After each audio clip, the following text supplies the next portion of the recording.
our customers are so great and our fans are so great that she'll put on Facebook, hey, whoever brings me a Diet Coke gets a free T-shirt. No way. She didn't do it? I got like 3. No, you did not. Yeah.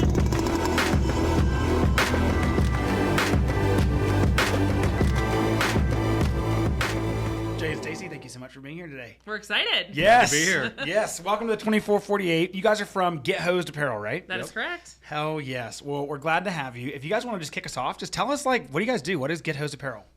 How about it? Okay. So we are a custom leather shop, embroidery, turnout gear bags. We specialize in like custom everything. So no minimums, anything like that. And we love doing custom work. That is awesome. And you guys, so is it all firefighter gear, or what's the genre of apparel? So I would say almost everything is firefighter.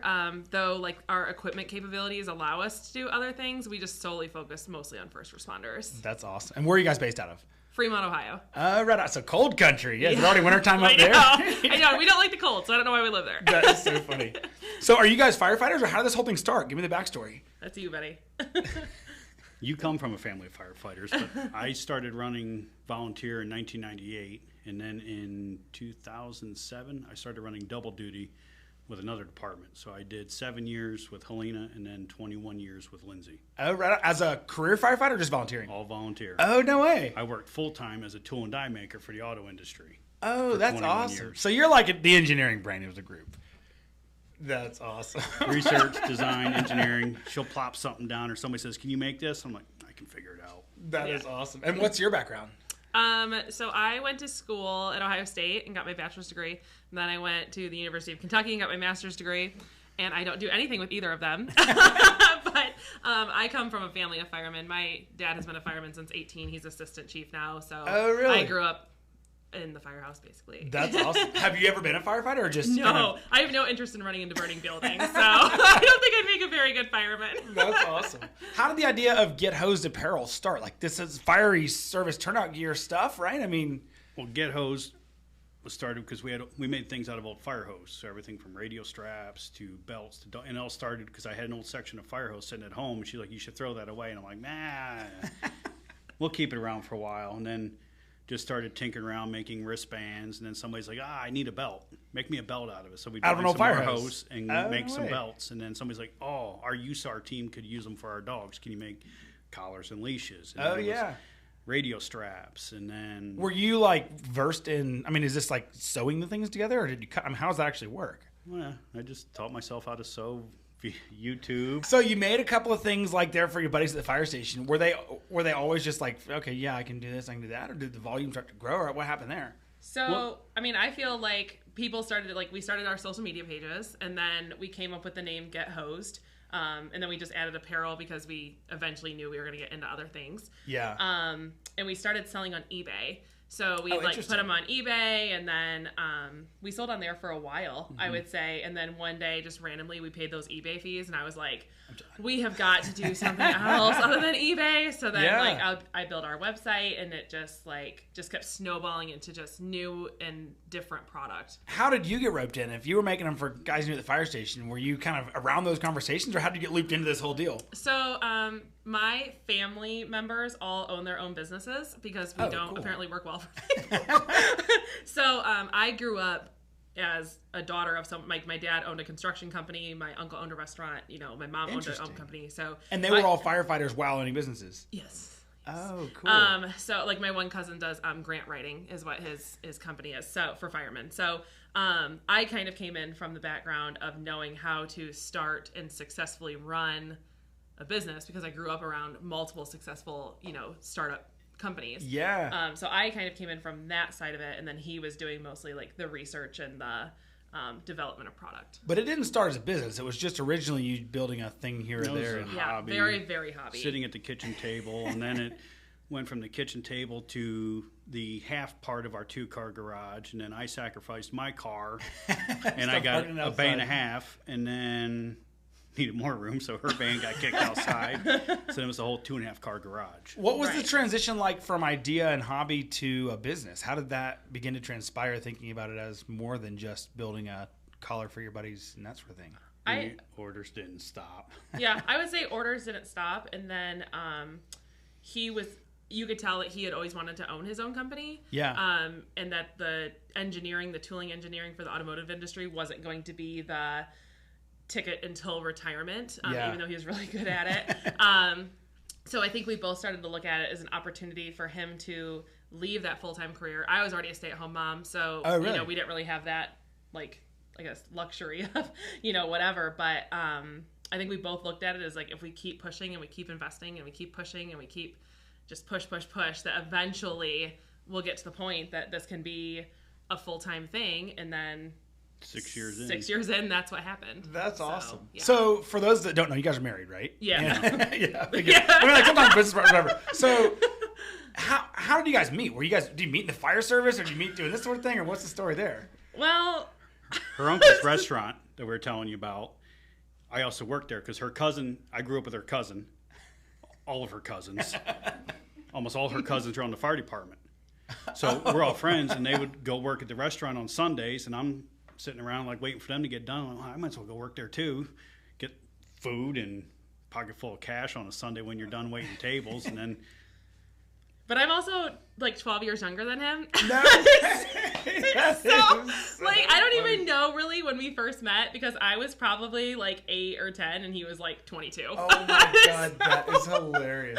So that's how I've known her. But then at her grandfather's funeral, we started talking from there. Oh, he hates that story, so I won't. I won't tell that story. That's so interesting. Yeah. So I married the chief's daughter. No, you didn't. Yeah, her dad, the assistant chief. No way. Yeah. Oh, but that was interesting. Yeah. He was pissed at me for about 5 minutes. That is so funny. Is it nice having someone as your life partner that's also like a little bit more, not experienced, but like, it's just more familiar with like, hey, I'm going to go jump off this thing. I want someone that's walked this road before, or was it not like neither here nor there? It is great because we have the two sides of the business covered. We have the front end and then the manufacturing side covered between the two brains. Yeah. Are you guys very similar, or what's like, tell me more about the two brains? Very different? I think we're pretty different. Just based on that reaction, if I can take a picture of this reaction. Well, it'll be like... This is saying we're different, because he's like, we're probably the same, and I'm like, we actually joke different. We joke all the time that we are never, ever on the same page. Ever. Like, if you said, do you guys want, like, steak or seafood? And I'd be like, ooh, seafood. You'd be like, steak. Like, at the same time. It is never, we are never on the, like, ever thinking the same thing. Ever. Does that make it easier to work together or harder to work together? We have found a good balance now. We do. I'm sure you can attest to this. Owning a business with your spouse is not for the weak of heart. It's not easy. It's especially finding that balance of like, right now we have our business owner hats on, and now, 5 p.m., husband, wife. How do you do that switch? Because we don't. I mean, Cam and I, like, we talk work, like, we laying there in bed, and it's like, oh my God, did you see that email? Oh my God, yeah. And then it's like, all of a sudden, it's 3 o'clock in the morning, and it's like, oh, we should be sleeping. It's very hard. One of the things we started doing when he came home, or started our being full-time, I don't know, whatever we want to call that. When he came home, when he was home all day, I don't know. It's just, looking at the walls, right? Right. So both of our kids are in school, and then our retail store is not open Mondays. So for us to try to find like a date night sitter for like a weekend is difficult. So we do date Mondays. So every Monday, like we do not work. Like it does not matter. It does not matter what is going on in the world. Yeah. We will not work. We will not talk work. Like Mondays are our day. Is it hard for you guys, or is it? It's gotten easier. I was gonna say at first it was really hard because same thing, like in today's world, you have your phone. Especially in TikTok world, as soon as you open the app, it starts screaming at you. Yes, and like your email, ding, on my Apple Watch, ding, and it's like ignoring those notifications, like definitely was hard. But now it's a lot better. So like now we'll go to breakfast, we'll go get massages, we'll go to lunch, we'll get in our hot tub, lay in bed and watch The Office, whatever. And so like Mondays are our day of like, we only will wear husband and wife hat. Did you have to put in place a backup plan at work so someone else is responsible for your Mondays? You just say like, all right, Mondays, it can wait till Tuesday. Closed. Yeah. Interesting. There is nothing pressing enough that our business will implode if it has to wait 24 hours. So as you began building this business, so you were in home life and you were kind of volunteering at the fire station and working full time. Is that? Yes. And commuting about 40 minutes. Oh my goodness. Yeah. So what was it like balancing obviously, you know, the volunteer fire service and a full-time career. I mean, I do this every day. It's difficult to balance just those two, but then throwing a business in the middle of it. I mean, at least I think I'm lucky because the full-time career I balance against my volunteer fire service is fire service, but I don't have a third entity. What was it like balancing that amongst this growing small business and then that sort of thing? Well, it's hard because throw in 2 little kids as well, because we had Peyton right around the same time it started, and then Brody into that. But it got to the point that I was getting up at 3 in the morning. I'd work at home till about 6:30, go to work, be there by 7, work till, on a good day, 4 o'clock. But if we had a bad trial on a new vehicle coming out, I'd be there till 5, 6, 7 o'clock. But then with the fire service, I ended up stepping away the end of 2018.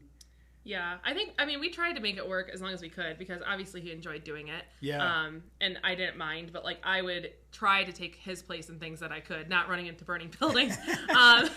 But like when they would have fundraisers and stuff, like I would just go in his place so that he could stay home and like continue to build the business. And when he was away working for the day, then I would try to like prep or try to get as much stuff done to try to help him out there as I could. Yeah. But it was definitely difficult balance. And like he said, we had 2 kids. And then it was just the first thing to go had to be, unfortunately, the fire department because we're trying to grow a company to be our full-time income. So that couldn't go away and we couldn't get rid of our kids. I mean, we probably could have, but you know, that would have gone over chose to keep the kids. So that was just the first thing that had to go. That's wild. And so have you guys always been crafty? Like you started making these things, or was this like totally out of the normal for you to begin building something from spare parts? I'm pretty crafty. I'm pretty because that was my whole job. Because when I started out, I ended up in the engineering side of it. But before then, I was a hands-on tool and die maker. So everything from welding to hand working to machining. Oh, interesting. So somebody telling me, hey, this round hole now needs to be an oval, but it needs to be the size. I would weld all that up from scratch and cut it all in by hand. Oh, interesting. So I feel like I'm pretty crafty, but just applying it to something else. Were the first couple of sales, whether they were eBay sales or otherwise, were those really difficult, or did it feel like it was kind of like a natural, like, oh, let me just, okay, as people want these things, I'll throw them online, or tell me about what those were like? I feel like it was pretty easy. Like, he was like, hey, we have, I think actually the first order was like somewhat internationally. Mm-hmm. And I was like, this seems really like a scam. So I was like, well, let's sell it on eBay, because that seems like less like we would get scammed or something. What were the first products? Firehose wristbands. Really? We took Firehose just cut and it into sliced strips. it, and then added like 2 buttons that they could like loop and button it together. That was the first ever product. And I vividly remember him being like, I'm going to order some padded mailers to like mail out orders. I was like, no, we're not selling enough. Just go to the post office and buy like packaging as we need it. That's funny. But yeah, was it embroidered or was it written on? Or was no, it just... it was just literally like a sliced piece of fire hose 3/4 inch wide. You No told way. me what size you needed it for your wrist. I threw 2 snaps on it and I shipped it. Yeah. No way. Yeah. That's wild. How did it begin to transpire from a wristband here and there to actually becoming a business? So, customer request, I would say, was the biggest driving factor. So, was it for custom stuff or was it for more of the same? Like different things. So they would say, hey, like you've made a wristband. Can you make me a belt? And we'd say, yeah. And then they're like, hey, you made a belt. Can you make a radio strap? Sure. Out of hose? You know, yeah. Mm-hmm. Yeah. And then we would like that's just cool. like Full rubber fire hose, and then we got to the point where we were even stitching it. So No I'm way. stitching rubber fire hose. Right. So that was how we kind of started that product line. And then the next thing was the turnout gear bags. So we had a friend of ours retire from the department. They had their old gear, and they're like, hey, you have the equipment. Make me a bag. Yeah. And so then with his engineering background, he was like, okay. And so Did you have to like design up what the cut patterns and fold patterns were going to be? Yep. That's wild. Yeah. Nope, make the templates and all right. Oh, if I make it this and this, do the math. Yeah, that should be it. All right, start cutting the person's gear up, and I'm like, God, this I bet that's nerve wracking. We've had people send us gear from, oh, my dad passed away in a structure fire in '82, but I got his spare set of gear. Can you make me a bag? I'm like, oh, don't mess up. Don't mess up. Yeah. Holy cow. What do you do to balance when you have a story that's impactful like that? What do you do to like measure it 36 times, cut once? I mean, is that... I don't touch it. I won't touch it. When those would come in, I'm like, I'm not touching this. We had a fireman that he was on the department with that passed away in a motorcycle accident, and he had four kids, four boys. Oh, wow. And so a friend he was on the paid department that's local to us, and then also our volunteer department. So the friend took his 4 sets and had bags made for each kid, and I was like, I'm not touching these. Like, Yeah. I can't, I feel like that's a little it. piece of like sacred. I mean, especially for a former fireman. I mean, that's a big deal to be trusted to take someone's gear and turn it into something. Yeah, and I would say that's like probably the most common that sends gear, and it's not just like, hey, this is my old set. It's like usually a lot of like,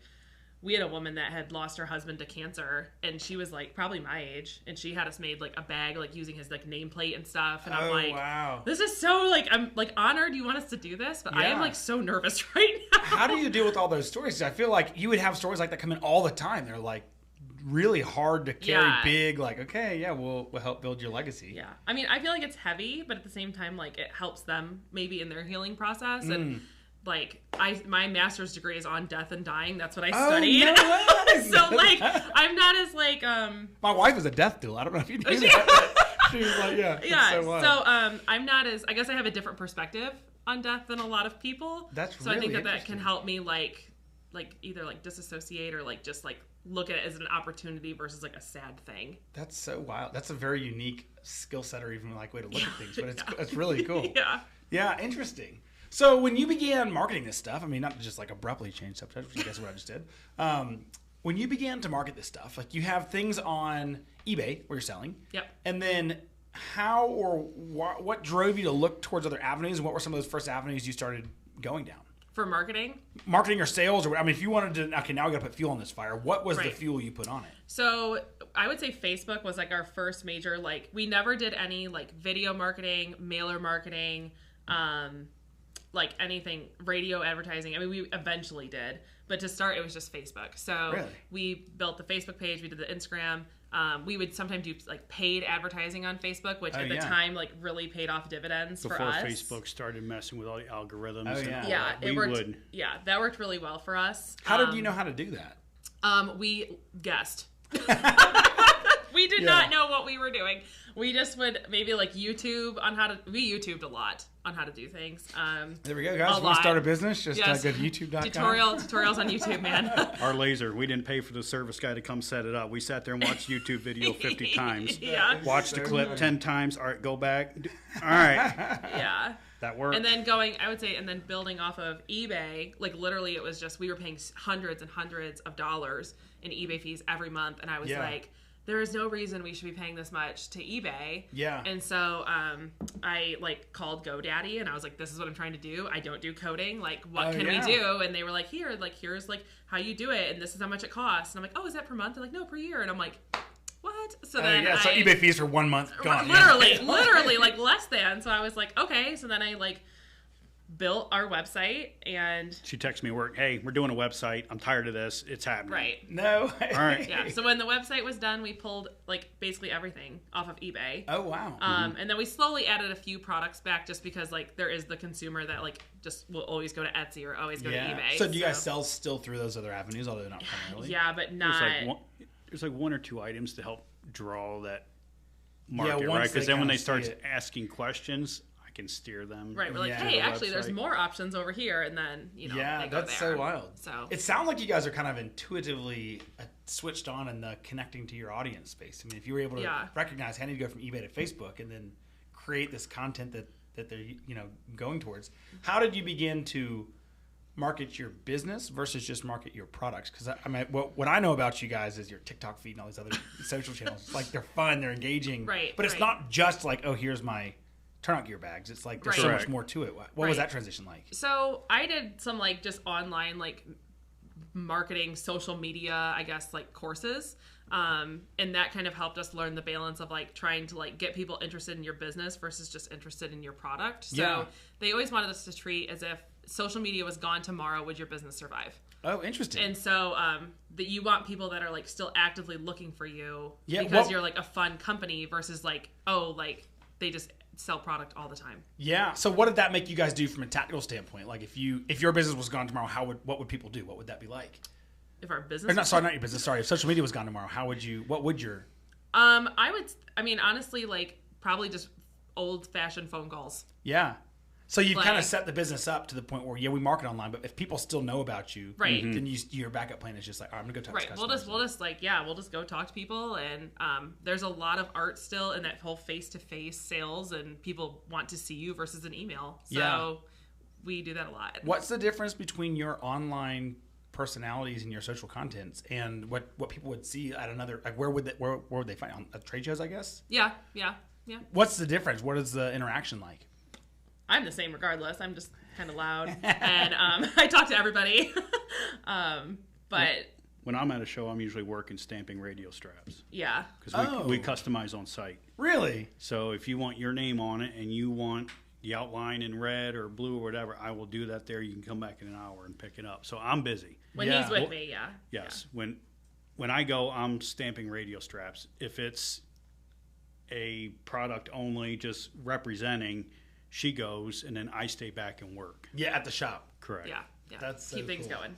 So tell me a little bit about more. I love social media. I think it's the greatest thing in the entire world. And so, like, naturally, I get sucked in and I want to spend time talking about it. But I want to know more about, like, Facebook's one platform. I know you guys through TikTok. How did you start? Like, that platform is newer to so many of our viewers and people that are kind of in the space. How did you get turned on to doing that as a method of communicating with an audience? It's COVID, yeah. So I got TikTok because I was bored. And I was like, I am not ever going to make a video ever. I will never do that. All the people are like, no, I'll never do that. I'll never do it. Yeah. I was like, I'll never do this. And then I was just watching videos, and then pretty soon I was like, okay, fine. Like I'll make a video. Twist my arm. Yeah, twist my arm.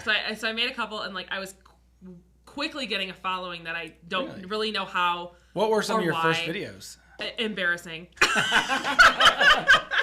They were just like funny. Like I remember like one was like a funny one of like, why don't I pull the trailer anywhere? And it was like a country song of like, I'd hit every curb and every ditch, and like, cause I can't, that would not be a good idea.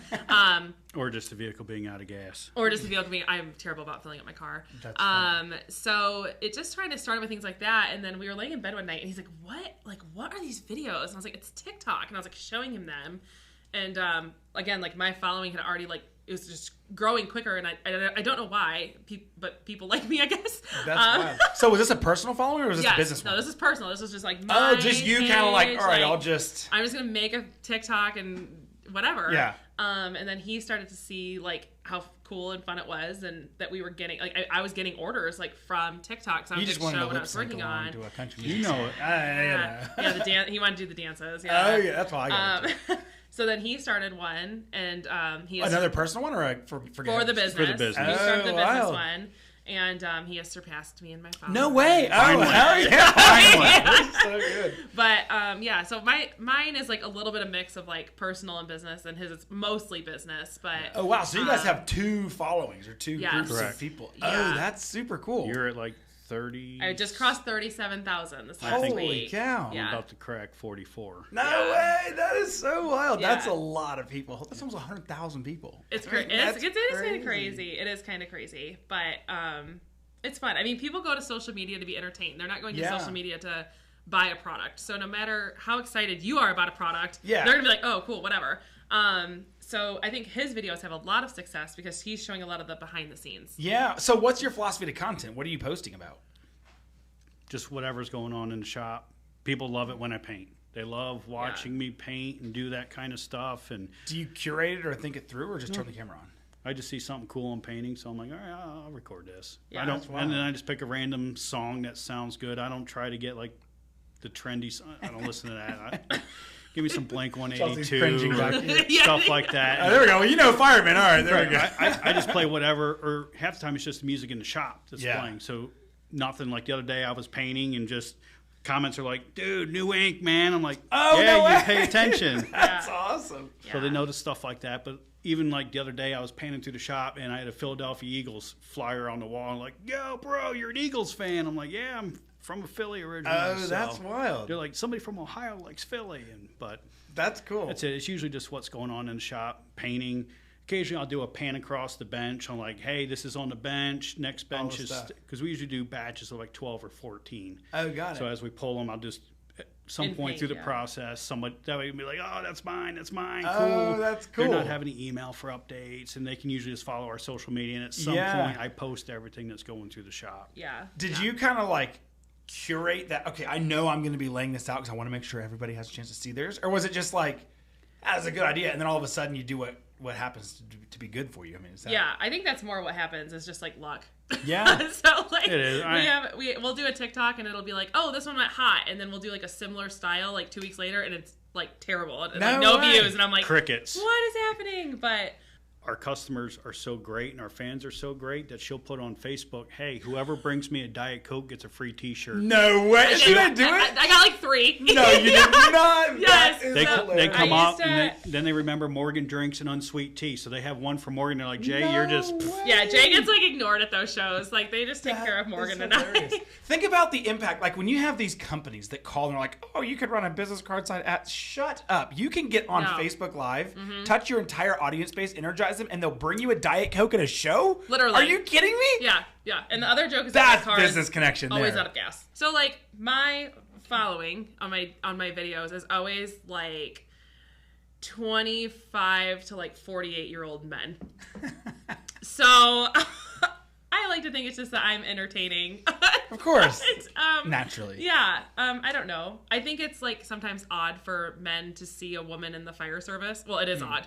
It just is. Chelsea gets congratulated for being a woman all the time at trade shows. Like, congratulations, you're a woman. Yes. And she's thank like, you. Thank my parents. Yeah, like, what What? the That's hell? a weird thing. Yeah. So I think it's odd for them to see a woman in the fire service anyways, and then to like actually like know the product. Yeah. So like a lot of times at vendor shows, like older men, I would say over 50 older Yeah. men, like sometimes like don't want to talk to me because they don't think like I would actually know what I'm doing, and I'm like, no, I'm out, like I can make everything in our shop now. Like That's before I so couldn't, odd. but now Yeah. I can. So I don't know. I feel like mine are always. I'm usually new product is on my TikTok. Correct. We actually had a TikTok go viral two years ago on Thanksgiving Thanksgiving. that we didn't even plan on going viral. I was like, oh, we're Really? just gonna do this video, and then it's at like 1.4 million views. What? No Yeah. way. Yeah. Oh, I woke that's up to so like cool. 2,000 TikTok messages. It was insane. No. How do I order? way. They were our friends made them. Also firemen. Also firemen down by Cincy. It was a RFID chip gun case. It was American flag on the front. That's cool. You walk up, hit it, and popped open, and then there was foam. You cut it to what you needed. That's cool. We were only going to do these in store, local, because they were 3 foot by 2 foot by 6 inches deep. Made out of Yeah. wood. Yeah, Out of yeah. wood. And did a TikTok right before our store opening, and how do I order? How do I order? She's like, I can't keep up. No like way. TikTok locked my account because I thought I was like being spammy. No because I was way. trying to respond to people and could not respond fast enough. Holy cow. We ended up selling 30 of them. We I cut took it. orders up to 30 in 24 hours and then cut it because the men that Just made them, when I called them on Thanksgiving. I was like, hey, I'm really sorry to bother you guys, but like, I'm so I don't tired really of know these. what else to do here. I was like, I cut it off at 30. They usually sold 2 in a year.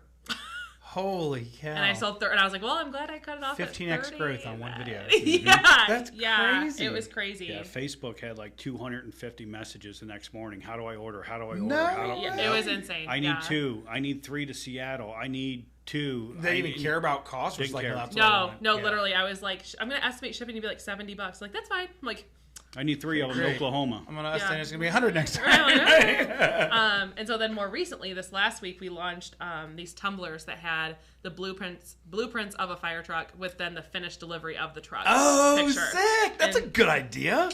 And It's a really those, good idea. Yeah. and those also went crazy. I think I've made like 80 cups in 2 days. That's crazy. I So- feel like, is that anybody that's buying, like, on the committee, like, everyone's getting excited? I like, know. And of course, like, we're very excited with Pierce. Oh, yeah. And so with having, the connections with Atlantic, then I can get, like, the knockouts of the trucks or the blueprints. And, Oh, so, like, as they're building the trucks, and it's like, hey, can you give me this customer data or whatever? Yeah, or they, like, email me this blueprint. And they're like, hey, like, can you do this on this? And I'm like, yeah, no problem, That's whatever. awesome. So tell me a little bit about that. We know the guys at Land. They're great partners of ours. Yeah. We work Yep. with all the truck brands and customers building trucks. I'm curious, like, what's that relationship been like? It's a new thing for you guys. It's been a while. It's newer because of TikTok. Yeah. So it was Easter weekend of 21. And I got a message on TikTok, and it was like, hey, do you have a distributor for these bags? And we had launched mask bags that have removable number patches on the front. Oh, so cool. if a member leaves the department, they don't have to buy any bag, they just have to buy any number That's a patch. good idea. Yeah. And so I was like, oh, well, we have distributors, but not like for that specific product. And the person was like, oh, okay, I'm so-and-so with Atlantic Emergency Solutions, and I'd be interested, and here's my email. And I was like, oh, cool, because I had no idea who they were. Oh, interesting. In our area, always, it was Finley Fire. Oh, And that's right. Yeah. So they got acquired bought them by- or something like Yeah, that. they had bought them, Yay. I think 4 months before they had acquired Correct. So- Finley Fire. Name wasn't familiar in our area. Oh, interesting. Atlanta. Right. So he was like, oh, like, you need to send that wholesale. And I'm like, oh, yeah. And he's like, who is it? And I said, I don't know, some Atlantic something. Then the light bulb went off. Oh, yeah, wow. so he was like, oh, is this them? And I was like, yeah, that is their logo. And then we kind of, like, realized, like, the magnitude of what that was. They're pretty big. Yeah, yeah, for those of you that might be in different parts of the country, that's a very large fire truck Yeah, what that yeah. was going to be. So on my first teams meeting with the VP of equipment, I was like, he's like, did you figure out who we were? And I'm like, yeah, I did, you know. So yeah, it's been really exciting working with them. So their equipment vendors carry our entire product line. So that's cool. So customers that are already familiar with buying from them, that already have accounts, they can just say, hey, let me correct. They can go in. So like obviously we all know Boston Leather. They're like a pretty common leather radio strap. I think they're probably like the OG leather, leather radio really? strap. Yeah. And so, but they're like I would say an economy strap. Like they're really like inexpensive. We can outfit the department pretty cheap. Yeah. But obviously. And what's y'all's kind of, where do you guys fit in the market? We are a very much you get what you pay for company. Oh, interesting. We fully acknowledge we are not going to be the cheapest company out there, but yeah. I feel very confidently have the best product on the market. So that's cool. Ours come with like a lifetime warranty, and we cool. There's companies selling radio straps for cheaper than what we can even buy the materials for. Yeah. Which is fine because there's, a customer, everybody needs, we don't want to be a monopoly. Yeah, Everyone needs their own, their own stuff. So, I feel like fall on the higher end of that. So it's nice now that Atlantic has options. Options are always good.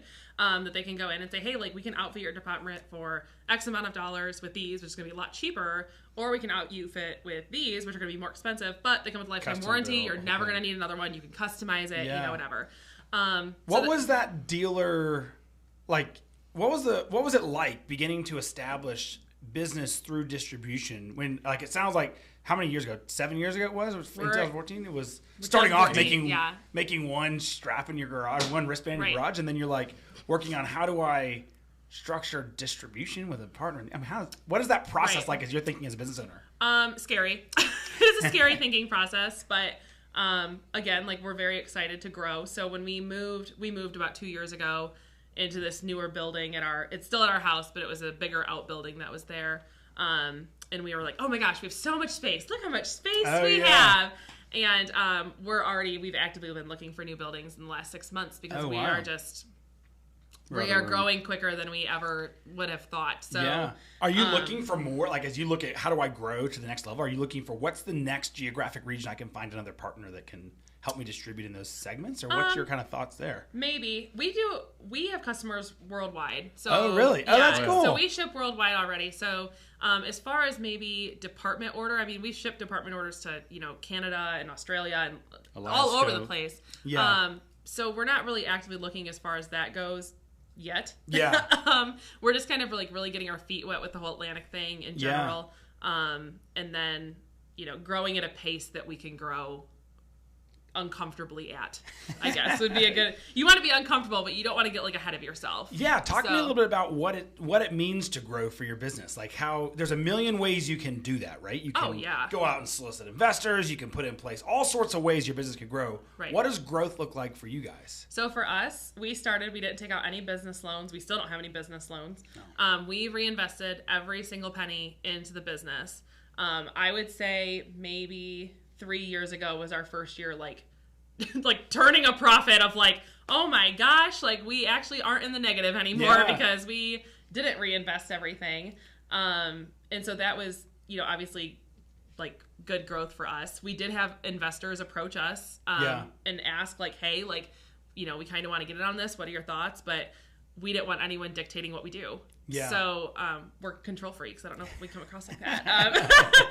But we didn't want anyone telling us like what we can and can't do or having a say in how we do it. So now we're, very comfortable, and obviously, I mean, it's our full-time income now. Yeah. And so I feel like growth for us just looks like when other friends that own or family members that own businesses would grow, they tell us to look at 10 years of the space you're going to need. Try to anticipate 10 years what you're going to need. So the buildings we're looking at are about 3 to 4 times the facility that we're in right now, because this building was double the size of what we had before, and we've outgrown it in under 2 years. That's such good advice. When we bought this building, we went from my garage to a 1,200 square foot building. Mm-hmm. And I was like, oh my God, this is the biggest place. It's like, I'm never going to need this much space. Right.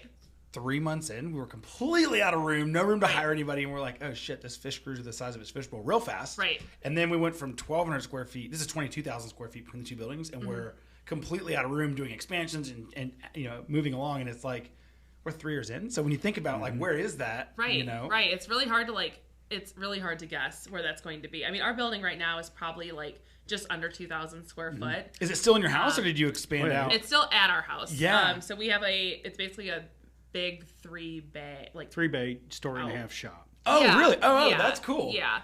So it's like on the property, but not actually. It's in on your the kitchen. property, but not connected to our house. Correct. Yeah. You drive straight into the driveway. There's the shop. Oh, that's awesome. Horse barn's on the right. House is on the left. Yeah. So it's all right there. Which is like good and bad. But so when we got this house, we had been looking to open a retail store because no one in like our industry had one yet. We're like, ooh, this is the next thing. Like we are gonna open a retail, like a cool firefighter like retail store. And so when we moved into this, building, it was like, oh my gosh, like we can use this whole, our shop's like split into two sizes. Yeah. We're like we can use the smaller side and that will be like our store. Yeah. And the store has since pretty much disappeared because we need it for production. Oh, really? So you just make up for it online, like that's where you're making up for it online. I mean, we still have like a very, very, very 8 small, foot by like 16 very, foot. very small like display area basically. But that's something that we're looking for in our next building is to like make sure we have plenty of manufacturing room, but like get the store back to like a better size because we had people drive from like South Carolina for our retail store opening, and I was like, I really hope these people are like not anticipating like a Walmart supercenter of like fire goods. You know, we had clothing racks down of all the different jackets and apparel that you could try on one of any size. Oh, they're upstairs now, so if you tell me I want to see that in a 2X, hold on, I'll be right back. I run upstairs, bring it back down. Well, can I see that in a tall? Yes. Run back upstairs, come back down. But yeah, it was just growing pains. Yeah. That's awesome. Yeah. Well, I want to go back to when you were very starting off and you were making the transition from just bracelets to other goods. Okay. And, when you think about cutting up fire hose, that's one set of skills. And then doing stuff like sewing leather is a very different skill set from what I understand in the space. What was it like to make that transition? And what were the motivations like when you explored that? Making the jump into leather, our county had just gotten a grant to switch out radios. We went from the old Kenwoods to the Motorola APX 6000. I love it. With a flashlight on them, I love those things. Our department chaired the whole grant for the county. So we got these, but then they got that big antenna on the top. So everybody's used to putting them in their front pocket right here, but then it's stabbing you in the face. They're like, why don't you get some leather, make some radio straps? I'm like, nah, we don't want to touch leather. We said we'd never touch leather. I ordered some leather. She's like, what the hell is that? I said, Chris wanted a leather radio strap. Well, we are not stamping them and painting them. He's like, no, I agree. I don't want to stamp and paint them. I'm like, okay. About a week later, there were some stamps. Yeah. I thought we weren't. I'm not going to paint. I'm not going to paint. No. We also have a very, very, very supportive community, I would say. So, they would say, hey, I want leather, though. I want a leather strap. And we're like, we're not making leather. Like, well, I'm not buying one until you make it. And so then we were like, okay. And so, the more that we had, those... backing us. Yeah, they were like, hey, we're not buying unless it's from you. Then I think that really helped. And then, again, learning how to do it was, a lot of YouTube. Did you always envision you guys be doing it? Or do you ever try and, have someone else sub it for we you don't. Like that? That whole work well. I don't want to say don't work well with others, but we've tried launching products in the past by other people. Yeah. And we haven't had a single collab work out. Really? Yeah. Except for one. He still works out great with our cups. That's good. Oh, yes. Notorious. He'd be a good one to have on your show. Oh, I can't wait for the recommendation. Yes. Lenwood Brown, Notorious. Notorious, yeah. But we did some axes. They were custom axes, like cake cutters and stuff like that. Oh, yeah. They reached out to us. Yeah, we'll sell them for you. They look great. Put them on our website. And they were shipping great. Then it was people reaching out. Hey, I haven't gotten my axe yet. Yeah, hey, let me reach out to them. And they're like, hey, we're finishing it today. It's shipping tomorrow. Okay, great. Give me the tracking number. 3 days later, hey, where's that tracking number? No. Oh, it didn't. Nope, you're done. Yeah. Yeah, and then it's then our it damages name. your brand. Right, Correct. it's on our website, so it's our name and our point of contact. And so we had that happen a few times, and it was just like... Yeah. So the whole outsourcing stuff. No, yeah. Unless it comes out of our shop. No. We're not doing it. Plus, for me, it's just by the time something leaves our shop, but it is being shipped, one of us has looked at it. Yeah. And if we outsource anything, like we catch it. Like, so if something goes out and something's wrong, like we own it. We're like, both of us overlooked that. Or like, oh my gosh, like we're so sorry that happened. What happens? Like, do customers call and say like, hey, I have an issue? Or like, what's that like when, because like we do it, stuff happens. Right. So, I mean, yeah, everyone makes mistakes. So fortunately, we're really good at catching them before they leave. Really good. The one time he handed me a white radio strap. And I said, did this customer email you and say that they want to change to white because it was supposed to be red? And he's like, nope. And so like, that was one that like we were able to catch, like, oh, that's good. And then we shipped it anyways because we're like, well, it has your name on it, so we can't do anything. Oh, so it's like, oh, so they got two, bonus. But usually, fortunately for us, when something goes out and it's wrong, it is usually the customer that ordered the wrong thing. Oh, really? And they don't realize it, and like people spell their names wrong. Oh. And then they get their strap. They're like, this is my last name, and we're like, here's your order because everything comes through our website. Oh, and we're like, but this is what you put, and they're like, oh, well, can you fix it? And we're like, no. That's a one-way street. Yeah. Oh, no. That would be awful. But if any customers have issues, because we are all about customer service. We have 5-star reviews on all of our platforms, which we are like, we pride ourselves on that. Yeah.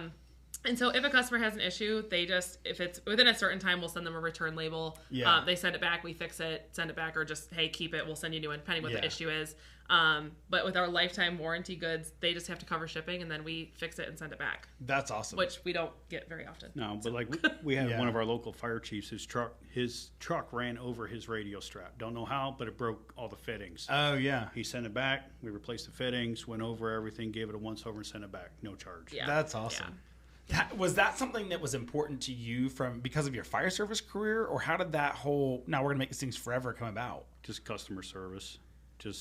And you're making the investment. We always say you're buying your last radio strap. Unless you want to get another one because we came out with new options or which whatnot. Happens. We are building you the radio strap that you're going to have for the rest of your career. Like when people come up to us at vendor show and they're like, oh, I need a new strap. Like this broke on it. I'm like, is it ours? Because I'm like, oh my gosh, please let me fix that for you. Not like, oh yeah, I'm going to take your money to get a new one. Yeah.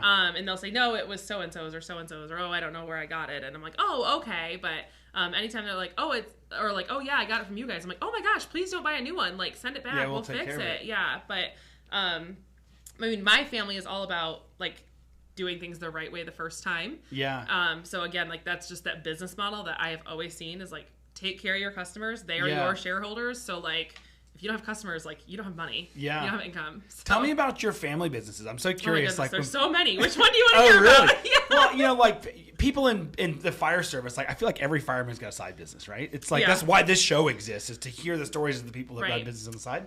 But what did business mean to you as you were growing up, or how did you view that world and your family, that sort of thing? So my grandparents started 2 businesses. One is a restaurant catering company, dance hall, reception. It's like a whole thing. And then the other one was a construction company, which since my uncle and dad took over, which since my cousin and brother have taken over. Oh, that's cool. And then, so for me, owning a business like was something I never really wanted because I saw the backside of owning a company. I saw like there is no guaranteed paycheck. There is no, there is long hours, and you don't just take a vacation when you want to take a vacation. You know, did that make starting this really hard? Because it was like, okay, I'm asking you to leave your full-time job and come jump, but you knew what it was like because you've been around it. It was definitely a discussion, but I knew that he wasn't happy where he was working. And literally, are we allowed to cuss on this show? Oh yeah. Okay. This is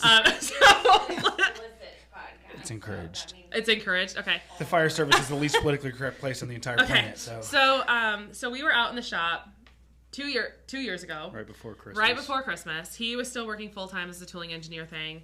Our kids, we didn't even hang Christmas lights on the house because we didn't have time. We didn't bake cookies because we didn't have time. We didn't do anything with our kids because we didn't have time. The tree was put up literally like 4 days before Christmas. I mean, it was just terrible. Kids are probably like, "Mom, I just want to." Yes. We are taking Parent of the Year nominations. So it was just like we're just out there, and I'm like looking at this order book, and I'm like, I mean, it's like 500 pages of orders, and I'm just like, oh my god, like we are drowning. I can just see it in his face. And he had wanted to quit for a while, and I was the one saying no to his full-time career. Because you knew what it was like. Because I knew what it was like, and it was like, again, like that whole guaranteed paycheck, guaranteed health insurance, the whole, the whole thing we're looking at here. And I looked at him, and I said, fuck it. And he said, what? And I said, fuck it. you got to quit your job.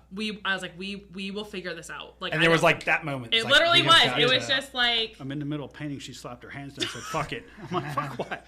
It's 10 o'clock at night." What happened? What did I mess up now? That is so was it like go to work the next day and say, "Hey guys"? Oh no. It gets better. They love me for this. No, so because he had been at the company for 21 years. Yeah.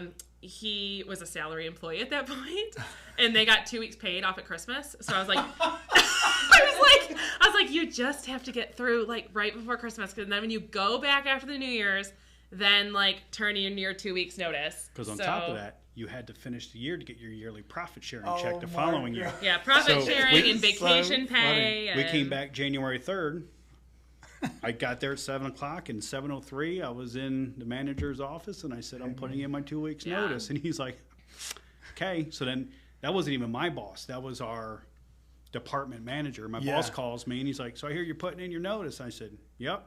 Any way we could get you to stay longer till we get somebody trained?" I said, "Nope, because you guys won't hire anybody. You'll just stall." Yeah. So, right. In the same day, one of the other guys in my department also turned in his notice of 1 week. Oh, wow. He's like, "I'm out." Yeah, I can't handle it. Yeah. Wow. So we anticipated. So when COVID lockdown happened, he was working from home for a little bit and then was laid off and, all that good stuff, whatever. So when he was home all day, typically we were shipping orders in like 6 to 8 weeks was our turnaround time. That's what it's pretty much always been, with 6 to 8 weeks. Yeah. When he got home, and he was home for like 6 weeks every day, which now seems like nothing, but at the time it was like, oh my gosh, like, please go back to work.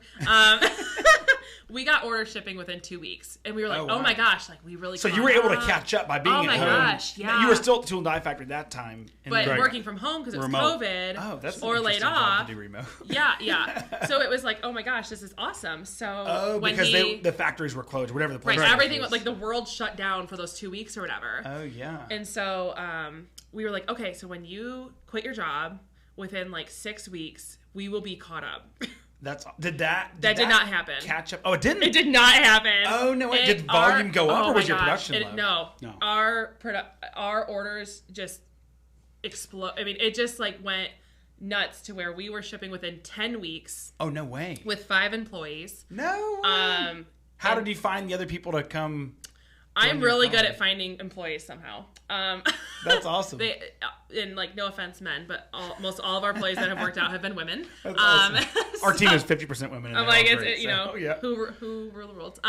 So anyways, it was like, okay, like, so last October we like hired like, I guess, our first employee. And then by like, or no, it's actually before that, but whatever. So anyways, by like February of, whatever, it's like, okay, like, now we have this many people, we got to be getting caught up. 10 weeks, and we're like, oh my gosh, 12 weeks, 10 weeks, and then department order, which was great because it's our full-time job, but it was like, oh my gosh, like, when are we finally going to get like, somewhat caught up? And I think we're finally now shipping at like 6 weeks after 2 years of thinking that we would finally How get caught long up. did it take to replace your full-time income with income you were making from your business? We were already making it when he left. Oh no! So you were basically like making a lateral transition and then being able to pour yourself. Because that was into kind of like my rule, because we like really enjoy the lifestyle that we have. Yeah. So I knew we both would not be happy if like he left his job and we had to like completely change how we lived our lives. Yeah. So I was like, we have to at least be making what you make at your full-time job. Yeah. And like after all of our expenses, after everything is done, like that's how much we have to be making. And we had like basically more than surpassed that number. That's so good. And so, yeah. And you were, at the time, you were a stay-at-home mom, and so there wasn't a second income to replace. Right. I was stay-at-home mom / like he had taught me a lot in the shop, so I would like have literally as much done as I could. Like I have, straps that are, to this point of being stamped. Yeah. I stitched my thumb once. No, you didn't. And then I wouldn't. Oh, no. And then I wouldn't. Big needle. She put it right through the meat. Yeah. It was absolutely awful. After that, I wouldn't stitch again. I would get to to those points, and then he would get home from work and do it. But yeah, there was no secondary income to like fall back on of like, oh well, this will still be supplemental. Like it was like we are just all in. Why do you think it went so gangbusters when you first was it timeline, or was it just that you could put your attention to it, or what was driving that massive influx of business that you guys saw around that time? TikTok. Really? I fully, because this was months before Atlantic even became a thing with us. Yeah. So I would say social media was huge, but also, yes, I mean, full time that we could put into it, but we just showed way more behind the scenes. Our retail store had just opened, and again, at the time, no one had a store like that. Yeah. So we had people coming, they're like, this is the coolest thing, because it's like cool fireman stuff. It's like not just like tools or not just this. Like, do you sell just to firefighters, or are there people that are non-firefighters that would buy? Like, what's your demographic, like your audience? Firemen. 99% firemen. Yeah. But like those patch hats I just showed you, they're for a local feed company. Oh, they were recommended by our friends that have an indoor arena. So Coppermere Ranch, they're like, hey, you need to go to these guys for leather patch hats. They do amazing work. We've done some work for our friends, I guess Fire 2, Matt and Taylor, Roots Poultry. That's awesome. He's a firefighter on Lindsay and was full-time, but they own the local chicken shop. No way. So we do some work for them. It's almost like there's a community of people that you kind of have we developed. also like really love our local chamber, and we work with them a lot. Oh, yeah. So in 21, we won Small Business of the Year Woo, with our local chamber. Awesome. It was very Congratulations. exciting. We also make the trophies for the chamber. Yeah. So. They're like, hey, we got to let you know a secret. We got to get some trophies, man. I didn't know. I didn't know. The chamber, Rachel is her name. I don't know. Sorry, Rachel. I don't know what your title is. I know you're going to watch this. She called Jay and was like, hey, is Staci around? And he's like, no, why? And she's like, well, you guys won Small Business, but I want one of you guys to be surprised. So that is awesome. We were in Virginia Beach with Atlantic. Oh, yeah. For the show. And we were like sitting there like at dinner, and we had like the live feed like brought up, and we're like watching it. Awesome. And it was very exciting. And the same year I was nominated for Young Professional of the Year for our county. Oh, that's exciting. So we're very supportive of them, and in turn, like they just like are again like a huge connection for us. Love us. That's so fun. Yeah. Are you guys unique in your space in that you're so connected in the social platforms, or like that you are excelling in social media as a avenue? They asked Staci for insight. They actually asked her to do like a social media class. Yeah, I taught a class. Nice. Yeah. Because of just our success with social media. What's the key to being successful in social media in today's business economy? Personally, I think you need to be your authentic self. And again, people aren't going to social media to buy a product. They're going to like be entertained. They're just scrolling, while going to the bathroom or while like laying in bed at night. So you have to get their interest in what you're doing without specifically saying like, hey, buy this product. Hey, buy this product. So like the one is that hard for you guys, or no? I think it's pretty easy because we're really open with showing our behind the scenes. Like, I mean, I'm by no means going to show someone start to finish how to make our specific radio strap. I mean, like, I'm just not going to do that. But showing them like, breaking points of each thing, or like what sets our product apart, is like interesting to people. And so I'm not saying, hey, buy my radio strap. I'm saying this is how we make our radio straps. And they're like, oh, that's really cool. And then they go on and order one. Yeah. So one of the things that like I never expected, because we have a small but growing social media following in both in whatever the apps are, TikTok and Instagram. I always call it InstaFresh, whatever the hell it's called. Anyway, first time someone got a selfie with me at a trade show, I felt like, holy shit, like weird. Did I just land on the moon? Like what? Someone wants to get their picture with me. I was looking around for who they wanted. Do you remember the first time someone wanted to get a selfie with either one of you guys, or like wanted to get a picture? Pittsburgh. I've had it happen a lot, but it is weird. It is weird. I had someone come up to me at Ocean City, and it was a mom with like a 10-year-old boy. She's like, he always watches your TikToks, and I was like, oh, cool. And then he got all red, and I was like, oh, like, do you want a picture? And he's like, I was like, just take a picture. It's okay. That's awesome. What do you think, like, if you had a firefighter watching our show that's kind of like getting into their business, or they're kind of at the phase where you guys were, where you're first making the first couple things, what's your advice for how to maybe not just harness social media, but like how to embrace it? What do you think, what would you tell them? I would tell them, as far as social media goes. Yeah, social media specifically. Okay, social media specifically. I would say just like remember that you're trying to entertain your customer, not sell to them. Yeah. That would probably be like the elevator speech. Have you used more traditional marketing media, or no? It's been social media.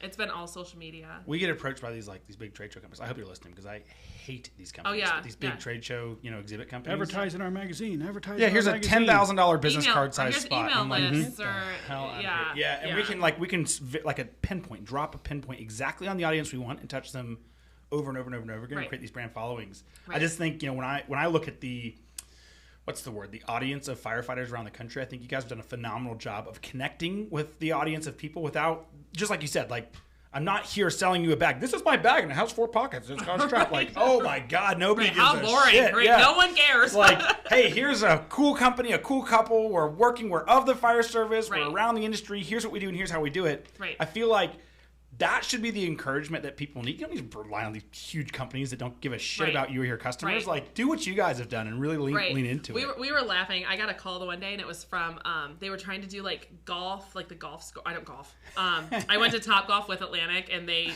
killed. I had like 10 points on the board, and they had like hundreds. I was like, this is embarrassing.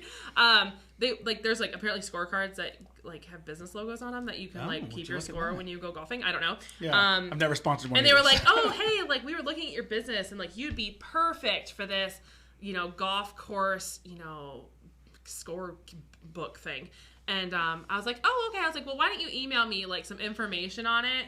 And it was like, they like fax it. It was to like you. $5,000, and I was like, my clientele typically are not like out on the golf course. Like they're at the firehouse, sleeping or working a second job. Like that is what like I need to be like on a mattress tag, like of like fire department mattresses or something. I want to be the back of the bathroom door stall. Like that's where guys are like they're consuming my content sitting on the shitter, and then they're like laughing about our videos or they're whatever, sharing to their buddies, like. Or they're in the recliner, like watching whatever. Watching TV, After station duties, Yeah. Or avoiding station duties. Right. Yeah, all the time. All these magazines, like, hey, advertise in our magazine. You'd be great for it. And which we only had one magazine that we did, but they reached out to us. It was a Christmas shopping guide or something for the state of Ohio. And they didn't charge us anything. All they asked was that we sent a product for them to photograph, and then they would send it back. And I was like... Okay. Well, even if you don't send it back, like, okay, I'm out of product, whatever. Yeah, fine. But they did send it back. And so that was the only really magazine thing we did, but we didn't pay for that. Like, they approached us to see if we would do it. That's super interesting. Yeah. Well, as you are continuing to grow, where do you guys see yourselves going in the next 2 or 5, some number of years? Like, what's the future of Get Hosed look like? So, in my ideal world of growth of Get Hosed, we're not in this building anymore because we've already outgrown it. As much as I love dealing with individual consumer, I would love getting to the point that we are only a department supply company. So you would sell to the agencies or to dealers and distribution, or just so we would only department orders or only through reps. Don't get me wrong, we love individual consumers for now. Yeah. The issue is I spend a lot of time talking to all these individual consumers instead of like the same amount of time just like getting one order for a department. Yeah. Obviously it's quicker for us to knock out a department order because you're doing like the same monotonous thing over and over compared to looking at each slip and saying, this is this name with this paint on this leather. This is this, So in an ideal world that would happen, and maybe we would do like some fun, like of like 1 week a year, you can order as an individual or something. Yeah. But ideally for me, new building, probably more. We have great people that work for us right now. So it'd be great to find more people like that. Although we're so lucky to have the people that we have. Yeah. And then, that'd be my idea. That's we awesome. need more room. We do need more room. We do need more room. We'll probably be in a new shop by midsummer. Oh yeah. We have a huge influx of shows in February. Like we're on the road almost the whole month of February and beginning of March. We have like one in April. So like moving May before we get slammed again in June, where we're both on the road. We have 2 shows same weekend. Myrtle Beach. Syracuse, so divide and conquer, but I would say new building is definitely like that's what we're looking at right now. We've been like actively like looking at different buildings and layouts, and again, like just I don't want to have to do this again in 2 years. Yeah. So it's like making sure that when we go into a space, like when we went into this one, we're like, oh, we have so much space. Correct. You signed a 3-year lease on a 4,000 square foot building. Yeah, and then you outgrow it. I mean, like, what do you do? So, and where we're at is a very, very small, very, very small town. So there's not like a lot of buildings like for sale that we could just buy and be like, oh, we'll sell this building if we outgrow it. Like that doesn't really exist where we're at. Interesting. So, like there's some that are empty, but we also need climate control. Some of the equipment. We can't work in a warehouse that's 102 degrees in the summer. That's a good point. So finding something that's climate controlled as well, and we found a couple that we like. Yeah. But that's awesome. Holding out as long as we can. It's exciting looking forward. Growing businesses are always a fun thing to be. It is. It's exciting, but nerve-wracking as well. Yeah. I get the sense that you're probably the more cautious, and she's the more I am the optimist. cautious. Really? Yes. Oh wow! So what a surprise me. Yeah, I am. I'm definitely the cautious one out of the 2 of us. But again, I just think that it's like I, good and bad, have that history of seeing a business run. Yeah. So I have the history of like seeing my parents, like, I mean, they didn't do it a lot in front of my brother and I, but like not like stressing about money, but like, oh my gosh, like, like how, we don't have any, jobs, construction jobs coming in. What are we going to do? Or we don't have this. And I'm like, oh my gosh, what if we make this jump? And then everyone like abandons leather radio straps. And then, yeah, exactly. And then we're stuck in this lease or whatever. So like, I have like the positive side of like knowing how to do it, but then I also have, unfortunately, the experiences of the negative too, that like in my brain, like hold me back. And he doesn't have those negative things to like, hold him back. And yeah. Interesting. Yeah. Well, Staci and Jay, I so appreciate you being on the show. Where will our audience find you guys online? Sounds like you should be pretty easy to find. Yeah, so if you just like Google Get Hosed Apparel, our website's gethosedapparel.com. We have a YouTube channel, but that's mostly just like product samples. Facebook page is Get Hosed Apparel. Instagram is Get Hosed Apparel. TikTok, his is Get Hosed. Mine is the Get Hosed Girl. I think that's it for now. I think so. Yeah. Awesome. Well, it's been a real pleasure. Thank you guys so much for being on the show. Thanks for having us. Absolutely.